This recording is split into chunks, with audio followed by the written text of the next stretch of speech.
નમસ્કાર વિદ્યાર્થી મિત્રો, વિદ્યાકુલ કોમર્સ એટલે કે ધોરણ 12ના જે આપણી આ ચેનલ છે એમાં આપ સૌનું હાર્દિક સ્વાગત કરવામાં આવે છે. પરીક્ષા નજીક આવી રહી છે અને પરીક્ષા નજીક આવી રહી છે અને એમાં સર થિયરી પૂછાય છે કે નથી પૂછાતી? તો કે હા પૂછાય છે. થિયરી તમે ઓપ્શનમાં પણ કાઢી શકો, પણ ઘણા બાળકો સ્માર્ટ હોય છે, દાખલા કરતાં થિયરીને વધારે પ્રિફર કરે છે. તો તમારા માટે આજે હું પરીક્ષામાં પૂછાય ને એવી થિયરી લાવી રહ્યો છું. 4 માર્ચનું જે પેપર છે ને એ 4 માર્ચના પેપરમાં ખોલશો તો આમાંથી 2 થિયરી પાકી જ છે. અહીંયા જે આજે હું લેક્ચર લઉં છું એકદમ નાનો લેક્ચર હશે, પણ સાહેબ થિયરી માટે મોસ્ટ આઈએમપી લેક્ચર હશે. તો અહીંયા જે હું થિયરી લાવી રહ્યો છું એકદમ મસ્ત હશે. ક્લિયર? એકદમ સમજાઈ જાય એવી હશે. ચાલો શરૂઆત કરીએ. તો સૌપ્રથમ આપણને આપવામાં આવેલું છે મારા ભાઈ, પહેલું અદાલત દ્વારા વિસર્જન. પરીક્ષામાં આપે અદાલત દ્વારા કઈ રીતે વિસર્જન થાય છે. સાહેબ એટલું લખો ને 3 ગુણ. દાખલામાં માથાકૂટ કરવા જાવી કે અહીંથી આ પ્લસ કરો ને આ માઇનસ કરો ને આમ કરો ને ઓલું આમ કરો ને કાંઈ ઉપાધિ જ નહીં. અદાલત દ્વારા વિસર્જન. કોઈ એક ભાગીદાર છે ને અદાલતને જો અરજી કરે અને એ અદાલત કયા સંજોગોમાં, તો પહેલું જ તેમ કોઈ ભાગીદાર છે ને અસ્થિર મગજનો થાય ને અને અદાલતમાં અરજી કરે ને તો અદાલત કહી દે ભાઈ વિસર્જન નહીં ચાલે. બીજું, કોઈ ભાગીદાર પેઢીમાં પોતાની ફરજો બજાવવા માટે અશક્તિમાન બને. ઘણા વૃદ્ધ થઈ ગયા હોય પણ હજી ભાગીદાર તરીકે ચાલુ હોય ને પછી એમ થાય કે હવે આપણે વધારે હાકી શકશું નહીં, જેના કારણે પણ આવું બની શકે. કોઈ ભાગીદાર પેઢી કે પેઢીના ધંધાના હિત વિરુદ્ધનું વર્તન કરતો હોય, ભાઈને ન ગમતું હોય છતાં પણ ભાઈ આવતા હોય, એને બીજા ધંધામાં રસ હોય, પછી તો કે સાહેબ હિત વિરુદ્ધનું કાર્ય કરે તો એવા સંજોગોમાં અદાલતમાં અરજી કરી અને વિસર્જન કરી શકાય. પછી તો કે કોઈ ભાગીદાર ધંધાની શરતનો ઈરાદાપૂર્વક વારંવાર ભંગ કરતો હોય, ભાગીદારને કામ ન કરવું હોય છતાં પણ હવે ભાગીદારીમાં જોડાનો છે તો કામ કરવું પડે, તો જે પણ ધંધાના નિયમ છે ને એને વારંવાર ભંગ કરતો હોય તો આવા સંજોગોમાં પણ અદાલત દ્વારા વિસર્જન થઈ શકે છે. કોઈ ભાગીદાર પેઢીમાંનો પોતાનો સંપૂર્ણ હિસ્સો અન્ય ભાગીદારની સંમતિ વગર કોઈ ત્રીજા પક્ષને જ વેચી દે. માની લો કે 3 ભાગીદાર છે, એ બી અને સી. આ 3 જે ભાગીદાર છે એ 3 ભાગીદારમાંથી સી ભાગીદારને નથી ગમતું તો એ શું કરે, એ બી એને પૂછવા ન જાય, એનો સંપૂર્ણ હિસ્સો ડીને તરત વેચી દે, આલ્યો ભાઈ. તો નહીં, એવા સંજોગોમાં સાહેબ આ ભાગીદારી પેઢીનું વિસર્જન કરવું પડે. ત્યાર પછી તો કે પેઢી સતત ખોટ કરતી હોય અને ખોટ સિવાય પેઢીનો ધંધો ચાલી શકે એમ હોય નહીં. પેઢી સતત ખોટ કરતી હોય એનો મતલબ એવો થયો સાહેબ કે હવે ગમે એટલો ધંધો ચલાવીએ ને ગમે એવો ધંધો ચલાવીએ ને નકરી ખોટ ઉપર ખોટ જ આવતી હોય. સાહેબ એવા સંજોગોમાં વિસર્જન કરવું પડે છે અને અદાલતને જો વ્યાજબી લાગે તો વિસર્જન કરવું પડે છે. બીજી તો કે સાહેબ બીજી છે અદાલતના હસ્તક્ષેપ સિવાય આપણને પરીક્ષામાં ખાલી એવું પૂછાય કે સામાન્ય વિસર્જન. પરીક્ષામાં શું પૂછાય? સામાન્ય વિસર્જન સમજાવો, આવું પૂછે. અથવા એવું પૂછે અદાલતના હસ્તક્ષેપ સિવાય વિસર્જનની પદ્ધતિ સમજાવો. કોઈ પણ 3 લખવાની 3 ગુણ. જો અહીંયા કીધું જ છે 3 મુદ્દા. પહેલું, સર્વસંમતિથી. જ્યારે બધા જ ભાગીદાર પેઢીનું વિસર્જન કરવા સંમત થાય, જેટલા પણ ભાગીદાર છે બધા એમ કહે કે હવે વિસર્જન, તો પેઢીનું આપોઆપ વિસર્જન થઈ જાય છે, એને કહેવાય મરજિયાત વિસર્જન. આ મરજિયાત વિસર્જન છે ને 1 માર્કમાં પરીક્ષામાં પૂછાય. કેટલામાં? 1 માર્કમાં પરીક્ષામાં પૂછાય. ત્યાર પછી બીજું છે કરાર દ્વારા વિસર્જન. ભાગીદાર વચ્ચે અગાઉથી કરાર નક્કી જ હોય કે ભાઈ આપણે આ કામ માટે ભેગા થયા છીએ, આ કામ પૂરું થાય એટલે આપણે હવે કરી દેવાનું વિસર્જન. ક્લિયર? તો સાહેબ એ શરતોને આધીન ભાગીદારી પેઢીનું વિસર્જન થાય છે. ત્રીજું છે કાયદા દ્વારા વિસર્જન. કીધું ત્રીજું કાયદા દ્વારા વિસર્જન. કાયદે મેં રહોગે તો ફાયદે મેં રહોગે. નીચેના સંજોગોમાં કાયદા દ્વારા ફરજિયાત વિસર્જન કરવામાં આવે છે. શું? તો કે બધા જ ભાગીદારો અથવા એક સિવાયના બધા જ ભાગીદારો નાદાર જાહેર થાય. માની લો કે 4 ભાગીદાર છે, એ બી સી અને ડી. એ બી સી અને ડી 4 ભાગીદાર છે. આ 4 ભાગીદારમાંથી મારા ભાઈ ભાગીદાર ડી એક રહે છે, નાદાર નાદાર નાદાર, તો સાહેબ ભાગીદારી પેઢી જ ન કહેવાય. આપોઆપ વિસર્જન, કાયદા દ્વારા વિસર્જન. પેઢીનો ધંધો ચલાવવો ગેરકાયદેસર બને છે.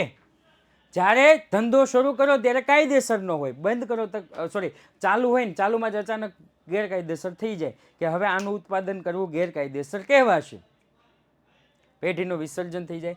ચોક્કસ ઘટનાના કારણે જો કોઈ ભાગીદાર અમુક ચોક્કસ મુદ્દત માટે હોય તો એ મુદ્દત પૂરી થાય, આની જેવું જ છે. કરાર અને મુદ્દત પૂરી થાય એટલે આપોઆપ વિસર્જન થઈ જાય. પછી તો કે કોઈ ચોક્કસ હેતુ માટે સ્થાપના થઈ હોય અને હેતુ પૂર્ણ થાય તો પણ આપોઆપ વિસર્જન થઈ જાય. અને છેલ્લે છે નોટિસ દ્વારા. એનો મતલબ એમ કે સાહેબ 1, 2, 3, 4 અને 5 આ 5માંથી તમે કોઈ પણ 3 મુદ્દા લખી શકો નોટિસ દ્વારા. સ્વૈચ્છિક ભાગીદારી પેઢીના સંજોગોમાં ભાગીદારી પેઢીનું વિસર્જન કરવાનો પોતાનો ઈરાદો જણાવતી લેખિતમાં નોટિસ અન્ય ભાગીદારને આપે. આ નોટિસમાં જણાવેલ તારીખથી અથવા નોટિસ મળે ત્યારથી ભાગીદારીનો અંત આવે છે. ક્લિયર? ઓકે, ચાલો એના પછી તો કે યસ સાહેબ આપણી જે મેન ચેનલ છે વિદ્યાકુલ ગુજરાતી કોમર્સ, એની અંદર સાહેબ 4 તારીખનું જે પેપર આપણું છે, 4 માર્ચનું પેપર છે, એની માટે સાહેબ 1 તારીખથી જ આપણે મસ્ત મજાનું આયોજન કર્યું છે. 1 તારીખથી જ મારા ભાઈ મસ્ત આયોજન કર્યું છે. 1 તારીખે સાંજે 9:30 કલાકે ઓબ્જેક્ટિવ લઈને આવવાનો છું. 2 તારીખે તો કે 2 તારીખે સવારે 8 થી 11 સવારમાં 8 થી 11 પાર્ટ 1નું રિવિઝન કરાવવાનો છું. ત્યાર પછી તો કે બપોરે 2 વાગે મોસ્ટ આઈએમપી આપવાનો છું. 10 દાખલા મોસ્ટ આઈએમપી આપવાનો છું અને સાંજે 9 વાગે આઈએમપી. ત્યાર પછી તો કે 3 તારીખે સવારે 8 થી 10માં પાર્ટ 2નું રિવિઝન કરાવવાનો છું. 2 થી 3માં પાર્ટ 2ના મોસ્ટ 10 આઈએમપી આપવાનો છું. કઈ ચેનલમાં? આપણી મેઇન ચેનલમાં વિદ્યાકુલ ગુજરાતી કોમર્સમાં. અને સાહેબ સાંજે ન ભૂતો ન ભવિષ્યતિ એવા મસ્ત મજાના કાર્યક્રમ આવવાનો છે. 3 તારીખે સાંજે 9 વાગે ભવિષ્યવાણી. સાહેબ ઇકોનોમિક્સમાં પણ ઘણું બધું પૂછાઈ ગયું છે, બીએમાં પણ ઘણું બધું પૂછાઈ ગયું છે અને હવે વારો છે એકાઉન્ટનો.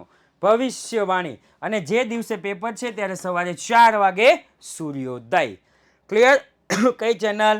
વિદ્યાકુલ કોમર્સ ગુજરાતી. અને હા, અહીંયા તમે જે જોવો છો કે 8 થી 10 અને 8 થી 11 એમાં જે હું રિવિઝન કરાવવાનું છું ને એની એક તમને મસ્ત મજાની ચીટ નોટ્સ આપવાનો છું.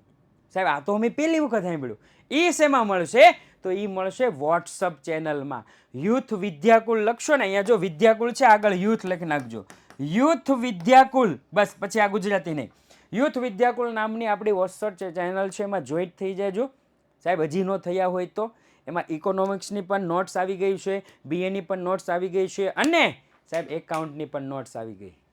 ક્લિયર? એટલે ભૂલતા નહીં, જોડાવાનું ભૂલતા નહીં. શેમાં? યુથ વિદ્યાકુલ ચેનલમાં. ત્યાર પછી સાહેબ 3 માર્કમાં પૂછાતો મોસ્ટ આઈએમપી દાખલો એટલે મારા ભાઈ માલ મિલકત નિકાલ ખાતું. ક્લિયર? પહેલા તો એને વ્યાખ્યા લખી નાખવાની. પેઢીના વિસર્જન સમયે મિલકતો અને દેવાના નિકાલ માટે જે ખાતું ખોલવામાં આવે છે એને કહેવાય માલ મિલકત નિકાલ ખાતું. પહેલી વ્યાખ્યા. બીજું, માલ મિલકત નિકાલ ખાતાને બીજું નામ છે સંપાદન ખાતું. ત્રીજું, માલ મિલકત નિકાલ ખાતાનો પ્રકાર ઉપજ ખર્ચ ખાતું. સાહેબ 1 માર્ક તો અહીંયા જ આવી ગયો તમારો. 1 માર્ક અહીંયા જ આવી ગયો. 3, 1.